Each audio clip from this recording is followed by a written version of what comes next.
Welcome back to another episode of the Horrorcast series. This is episode 2. Today's accounts are really terrifying, and they are coming to us out of the Arabian desert, full of mysteries and legends.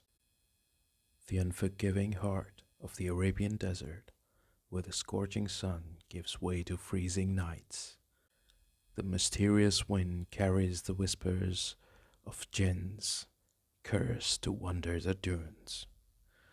The first story is of a traveler, a curious traveler named Khalid, seeking ancient ruins, had heard tales of a lost caravan that vanished without a trace. Determined to uncover the secrets of the long forgotten cities buried beneath endless sand, he ventured deep into the desert, with only a journal and an ancient map as his guides. On the fourth night, when the stars were shrouded by a thick, unnatural haze, Khalid set up camp near a cluster of crumbling stone pillars. The wind carried a strange, mournful sound, a mix of distant weeping and harsh, guttural laughter. As he pored over his map by the light of a dying fire, a shadow began to coalesce at the edge of his vision. Before he could react, the fire sputtered and went out, plunging him into darkness. In that eerie silence, the whispers grew louder. They spoke of betrayal, ancient sin, and an endless thirst for vengeance. Then came the burning scent of brimstone. Khalid's heart pounded as a figure emerged from the swirling sand, a gaunt, spectral being with eyes like molten gold and skin that seemed etched from the desert itself. The jinn's voice was both seductive and terrifying, promising wealth and forbidden knowledge, but at a price. Khalid felt the scorching heat of a curse as the jinn stretched out a skeletal hand, its fingers twisting into the shape of a claw. The cursed spirit spoke in riddles of lost souls and eternal torment, its words echoing in Khalid's mind until he could no longer discern dreams from waking horror. In that final moment, as the jinn's curse consumed his will, Khalid realized that the lost caravan had not vanished. They had become part of the jinn's eternal horde, doomed to roam the endless dunes for all time. So that was a really chilling account out of the Arabian desert, full of mysteries and horrors and stories of the old. Now let's move on to our next story that's also coming to us from an old city called Jerusalem. Deep within the ancient alleys of Jerusalem's old city lies a building known only to locals as the Weeping Walls, an abandoned structure once used as a sanctuary. Its stone walls now bleed water at night, and those who dare to approach claim to hear the anguished cries of lost souls. Rania, a historian fascinated by mystical past of the region, decided to investigate. Under the cloak of midnight, she entered the decaying building, its corridors lit only by the intermittent glow of her lantern. Every step stirred the dust of centuries, and the silence was punctuated by an inexplicable rhythmic dripping sound, as if the walls themselves were weeping. As she ascended a narrow staircase, the air grew frigid, and the lantern's light revealed carvings on the walls that were far too fresh, depicting grotesque faces twisted in agony. A sudden bone-chilling wail reverberated through the corridors. Rania's heart hammered in her chest. Spectral hands pressed against the stone, leaving behind damp, dark traces of what looked like ancient blood. In a hidden chamber at the top of the staircase, Rania discovered a dusty diary belonging to a long-forgotten caretaker. Its pages recounted horrifying rituals performed within these walls, rituals meant to bind restless spirits.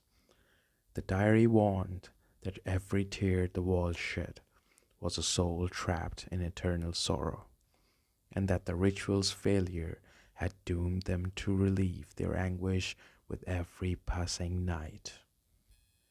As Rania read the final lines, the room's door slammed shut. The weeping intensified.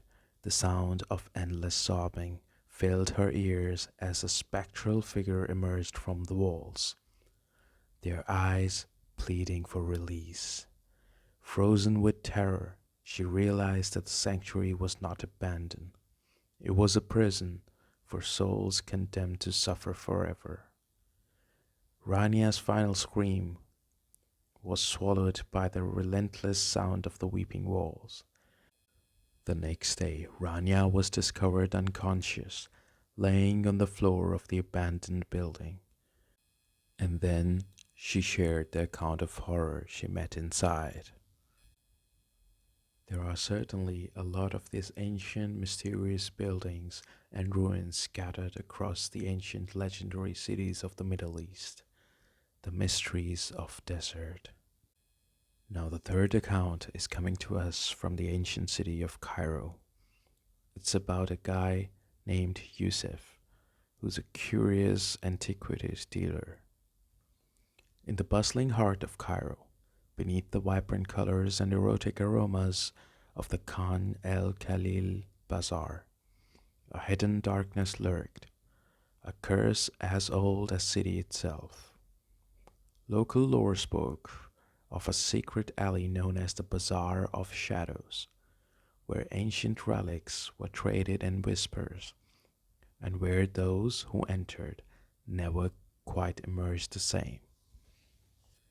Now Yusuf received a mysterious invitation one humid summer evening. The note was written in ornate calligraphy and warned of a rare artifact with the power to grant the visions of the past, a relic said to be cursed by a jilted sorceress from centuries ago. Intrigued, Yusef followed the cryptic directions into the maze-like back streets of the bazaars. The alley was narrow. Flickering lanterns cast long dancing shadows against the stone walls, and the air was thick with the scent of incense mixed with decay. At the end of the alley, in a cramped hidden shop, Yusuf discovered the artifact, a beautifully crafted mirror framed in tarnished silver. Ignoring the deep pit in his stomach, Yusuf peered into the mirror. In its reflection, the bustling bazaars faded away, replaced by scenes of horrific events: a massacre in an ancient courtyard, a vengeful spirit dragging a victim through the night. As he stared, the mirror's surface rippled like water, and Yusuf felt a cold, sinister presence wrap around his soul. Suddenly, the reflection shifted. Figures began emerging from the mirror, stepping into the cramped shop. Their eyes were voids of darkness, their limbs twisted in unnatural angles. Voices erupted, each whispering accusations of betrayal and curses that stretched back through time. One of the entities, a woman with eyes like burning coals, reached out. Her hand passed through the barrier of the mirror as if it was mist. The mirror's cursed power overtook Yusuf, his mind filled with visions of unspeakable horror as he was pulled into a possession that melded his identity with those of the tortured soul. By the time the authorities found him, wandering the deserted alley with vacant, haunted eyes, it was clear that Yusuf was no longer himself. The relic was gone, leaving behind only shattered glass and a lingering, oppressive silence that promised the curse would find its next victim. These real life chilling accounts of the victims themselves show us the mystical atmosphere of the Middle East. Enjoy, but be warned. Sometimes the darkest horrors may be closer than you think. Now these were the three scary accounts out of Middle East. There are many mysteries in the terrifying deserts of the Middle East. We will be bringing a lot of these real life horror accounts out of Middle East. So please stay tuned, subscribe to our channel, like our video, and please leave a comment down below. This really helps us and motivates us to bring more real life horror content from across the globe and share it with you guys. Thank you very much for watching, and until next time.